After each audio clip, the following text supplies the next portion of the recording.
Hi everyone, my name's Ethan. I was in a coma for almost 2 years. It was an incredible experience. I had gone on a field trip to a large cave organized by my school's science club. There were 15 students in our group, along with 2 teachers. Inside the cave, someone pushed me into a crevasse. I fell from a height of 20 feet. All I remember from that day is entering the cave. I have no other memories. In situations like this, our brain can erase our memories so we can overcome the trauma. If we remember the moment of the trauma, we can end up experiencing it over and over. This is why I couldn't remember who pushed me. But after going through incredible experiences while in a coma, I figured out who it was. Coma is actually one of the methods the body uses to heal itself. When the body suffers extensive damage, brain activity gets reduced and the person falls into an extremely deep sleep. When we go into a coma, the body doesn't deal with anything else. It focuses only on repairing the damage. This process can sometimes take months or even years. In the beginning, I was completely unconscious. I don't know how much time passed, but after a while, I began hearing what was being said in the room. The first voice I heard was my mom's. She was talking to me as if I wasn't in a coma. My brother had won first place in a chess tournament. She was telling me everything about it. I wanted to open my eyes and say, "Mom, I hear you," but I couldn't. My brain wouldn't let me open my eyes or say anything at that time. Other people came to visit me as well. My dad and my brother would visit often, and sometimes my best friend Kyle. He had also been on that field trip with me. It was from my mom's conversations with Kyle that I found out that I fell while inside the cave. Kyle kept saying if I'd been there with him at that moment, maybe he wouldn't have fallen. Kyle is my best friend. We are super close. He knows all my secrets, and I know all of his. After his father died, his mom married a super wealthy guy. Unfortunately, him and Kyle don't get along, so he'd often come over to our place. Spending all that time together cemented our friendship. What made me really sad was that my girlfriend Daisy never visited me. I was head over heels in love with her. When I first asked her out, she didn't want to go out with me, but I wouldn't take no for an answer until she finally agreed. I thought, if she's not coming to visit me, I guess she doesn't have any feelings for me. Maybe she's happy she doesn't have to deal with me anymore. Suddenly, I had this funny idea. If Daisy really wanted to get rid of me, is it possible that she made me fall? Maybe my fall wasn't an accident. Maybe someone had pushed me. Such a possibility had never occurred to me. This was the first time I was thinking about this. One day, I had a dream in which I saw Daisy's ex-boyfriend, Yael. He was in his room. He was texting with Daisy and laughing at every message she sent him. Yael was also in the cave with us that day. I had an epiphany. Could Yael be jealous of our relationship with Daisy? Maybe he still loved Daisy and, in a moment of rage, pushed me down. Or maybe he and Daisy were in this together. After a while, I saw Daisy in my dream. She was eating dinner with her family. Her phone was blowing up with messages, and she was immediately replying to them. Finally, her mom said, "Why don't you eat your food? Who is that, Yael again?" This dream was almost like a sequel to the earlier one. This was the first time I was having such dreams. The following day, I dreamed of our own house. My mom and brother were in my room. My brother was holding his chess trophy. He put the trophy down on my desk. He said, "This is my gift to my brother. I hope he recovers soon and comes back home to see it." Mom hugged him and started crying. It was such a realistic dream that I cried with them inside the dream. I was allowed 1 visit per week. My mom would come early and stay with me until visiting hours were over. That day, as always, she held my hand. Then, suddenly she started crying. "Your brother gifted you his chess trophy. That trophy is now waiting for you on your desk. Come on, come back to us and see your trophy," she said. That moment was a huge shock for me. Were the things I was dreaming of actually real? If what I saw about my mom and my brother was real, did that mean the dreams about Daisy and Yael were real too? After my recovery, I would find out that this was a metaphysical phenomenon called astral travel. In fact, I wasn't really dreaming. My body would stay in the hospital while my soul was traveling to other places. According to experts, this could only be experienced in the space between sleep and wakefulness. The most important part is that you can't force it. It can only happen on its own. The third time I had one of these experiences, I went to the house of one of the teachers who was with us on that field trip. There were bottles lying around and he looked really drunk.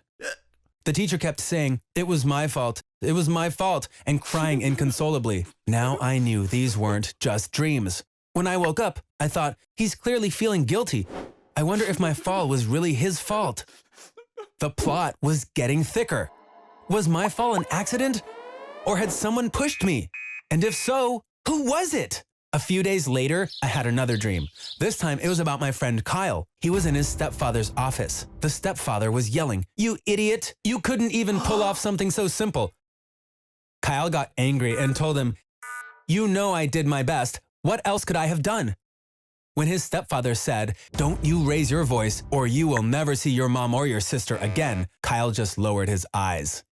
I didn't know what they were talking about. What was it that Kyle couldn't pull off? Why was his stepfather threatening him? Did this have anything to do with me? There were so many questions in my head, but I didn't have any answers. But I was still sure that it wasn't Kyle who pushed me down. My best friend would never do such a thing. That was the last of my astral travels. And for some reason, I stopped having regular dreams too. I was pushing myself to dream, but nothing was happening. The next visiting day, my mom came with my brother. I missed my brother so much. I wished I could open my eyes and see him. The moment I thought that, my brother suddenly screamed, "Mom, he's moving his fingers." Mom got really excited and stared at my hand. Yes, it was very subtle, but I was able to move my fingers. They both began crying from happiness. I was really happy too, but I couldn't show it to them. A few hours later, I heard a familiar voice. Kyle had come too. My mom said, "Kyle, I have the most wonderful news for you. This morning, Ethan moved his fingers on one hand." Kyle said, "Really? That's awesome. Which hand was it? This one?" and touched my hand. The second Kyle's hand touched me, light flashed in my brain. I felt the inside of my skull light up. It was as if there was a movie screening there. First, I saw myself. I was inside the cave. On the wall right in front of me was an ancient cave painting. I was trying to get as close to the wall as possible to take a good photo since it was really dark. But I was being really careful because there was a deep crevasse between me and the wall. Just now, Kyle had said, "Which hand? This one?" and touched my hand. When I was inside the cave, I'd felt a similar hand on my back. That hand had pushed me. I turned my head to look back as I was falling, and I could see Kyle standing there. I was so shocked I couldn't even scream. I fell into the abyss with my eyes wide open. Kyle was my best friend. Why would he do something like this? The moment I remembered my fall was also the moment I opened my eyes. I woke up from my coma. The first thing I saw was Kyle looking at me. He was clearly shocked to see me wake up. My mom and my brother screamed with joy when they saw me. Kyle, on the other hand, ran away. The coma that lasted 23 months ended when Kyle touched my hand. I was finally healthy again. Coma is an extraordinary experience even on its own, but when you throw in astral travel and my attempt at being a detective, the whole thing becomes a full-blown adventure. You know now that it was my best friend, Kyle, who pushed me. Daisy had really started going out with Yael again. But they didn't have anything to do with my fall. I still don't know what the teacher I saw was crying about. But it certainly wasn't about me.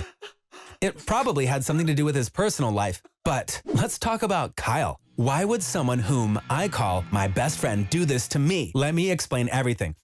As I told you earlier, Kyle and I both knew each other's deepest secrets. One of those secrets had to do with how Kyle's stepfather came to amass so much wealth. He owned 2 big cargo ships. One day, Kyle accidentally listened in on a conversation. It turned out that his stepfather was working for the mafia. They were using one of his ships to transport all of their contraband. One day, during an argument with his stepfather, Kyle said, "I'm going to tell the police about your business." The stepfather responded by threatening to hurt Kyle's mom and sister. Then he interrogated Kyle to figure out how much he actually knew.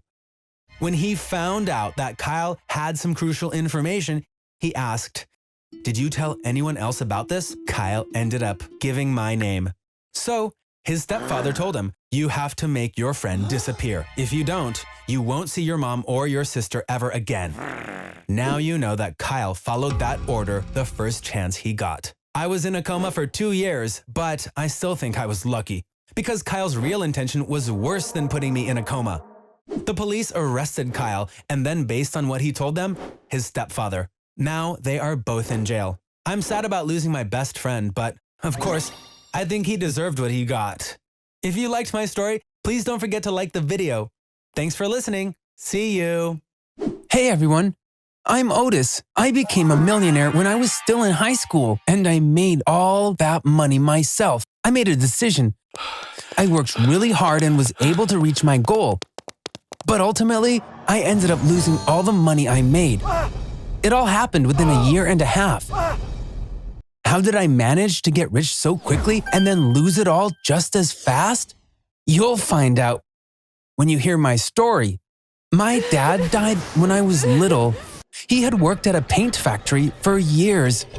He had been exposed to so many chemicals that his body couldn't take it. After that, my mom had to work 2 jobs to support our family. On weekdays, she worked at a flower shop and on weekends at a pizzeria. My sister and I barely saw her. She'd leave before we got up and come back after we'd gone to bed. That was the only way she could manage to pay all the bills.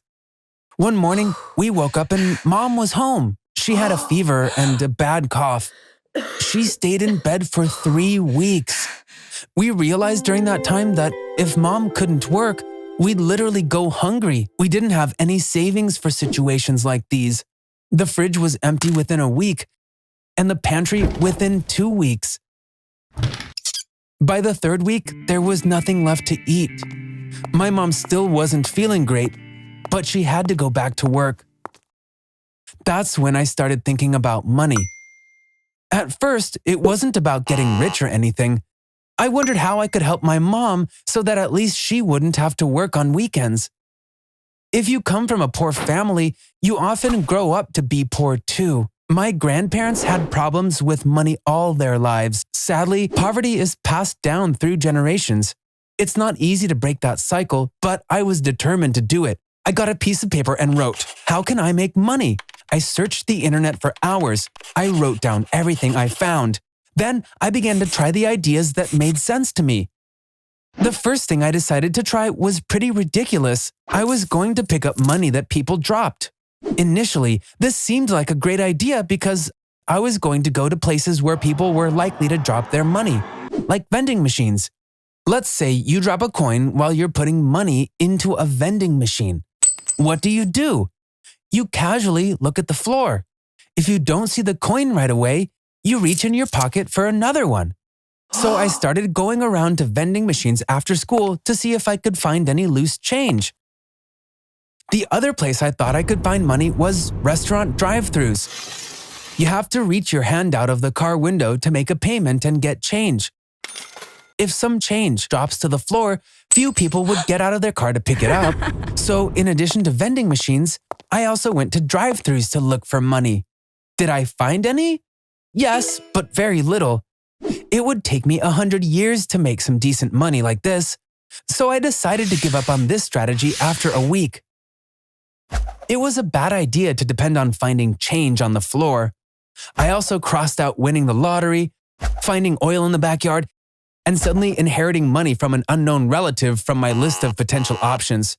I had to find more rational ways to make money. I looked through my list again. When I was researching ways to make money, I had made a section called Entrepreneurship and noted some ideas. The first one was starting a YouTube channel, then starting a website, and then making a mobile game. When I saw the next one, I stopped, finding a unique product idea. Wait a second, I actually already had such an idea. In fact, when I told people about it, they all said it would totally sell. Want to know what this great idea is? An umbrella for dogs. I started jumping with joy. I found what I was looking for. Every time I took our dog Taco out in the rain, I always wondered, why isn't there a special umbrella for dogs? Taco would always get so wet during his walk, and then he'd make a huge mess at home when we came back. A dog umbrella would solve this problem. And on top of that, dogs wouldn't get cold from being wet. My sister had a small umbrella that she used when she was younger, so I decided to use it for my first prototype. After a lot of work, I finally did it. At first, Taco didn't like it and tried to get rid of it, but I was sure he'd love it when he saw how well it worked when it rained. I was proud of it. It looked great. More importantly, it was functional. All dog owners would want to buy this. But now there was a huge obstacle ahead. How would I be able to mass produce it? Also, people had to be able to buy it in places like supermarkets and pet shops. How could I manage that? I didn't have any money, so I needed to find an investor. But who would trust a 15-year-old with their investment? And even if they did, could I trust them? What if they stole my idea? How could I protect myself? An hour ago, I was super happy, but now I was so stressed. I started thinking, I can never do this. I got my hopes up for nothing. Here was a great opportunity, but I couldn't make it work. Then I had an idea. Only someone around my age would support me. I remembered a young entrepreneur that I saw on YouTube. What do I have to lose? I'll just DM him on Instagram, I said to myself. I trusted him, so I told him a bit about my idea and asked, would you support something like this? I gave him my phone number. He called the next day. I had unbelievable challenges when I was building my business, so I try to support good ideas as much as I can. Let's meet tomorrow and talk. I think this product has a customer base, he said. Things moved really quickly after that. I had a partner now. I felt like I was in a dream. We started working immediately. We got a professional team to help us finalize the design of the umbrella. Then we found a factory that would produce it.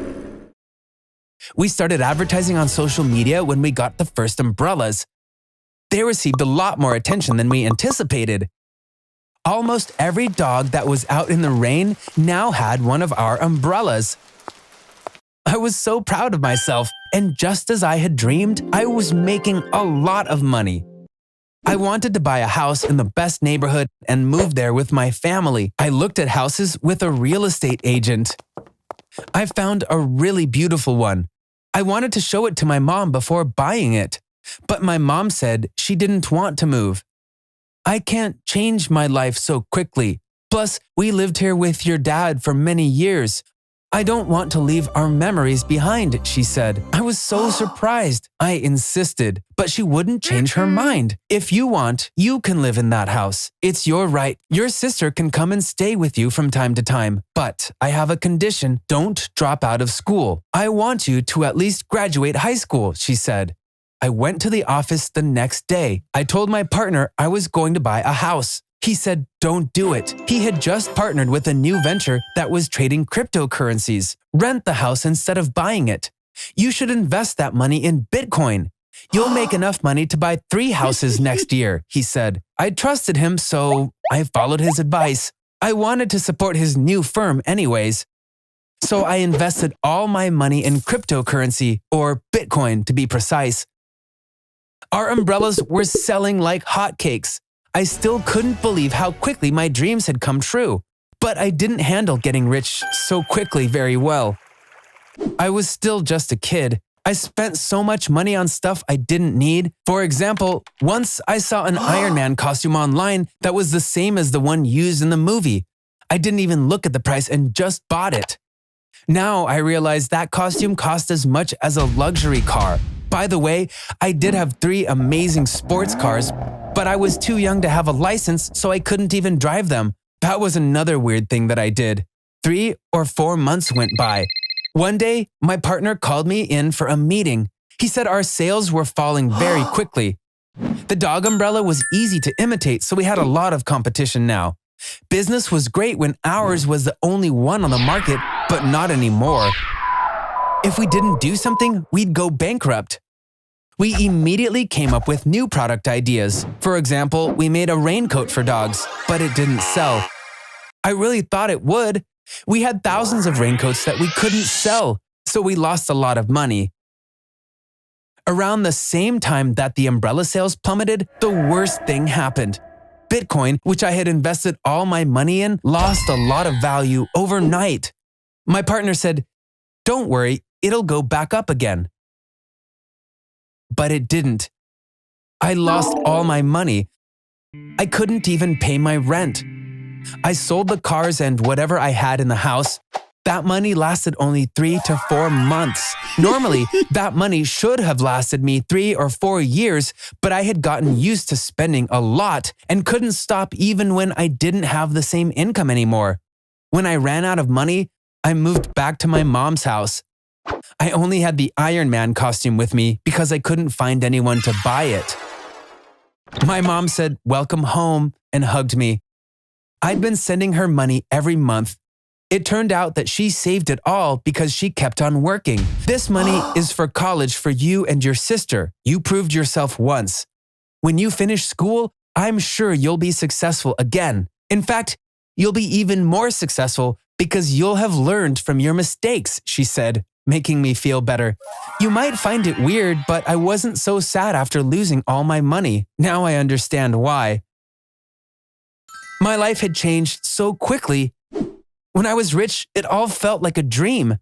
So when I lost it all, it still felt like it was a dream. Since it was all like a dream, it didn't make sense to be upset. Thanks for listening to my story. If you like stories based on real life, you can subscribe to this channel now. Bye.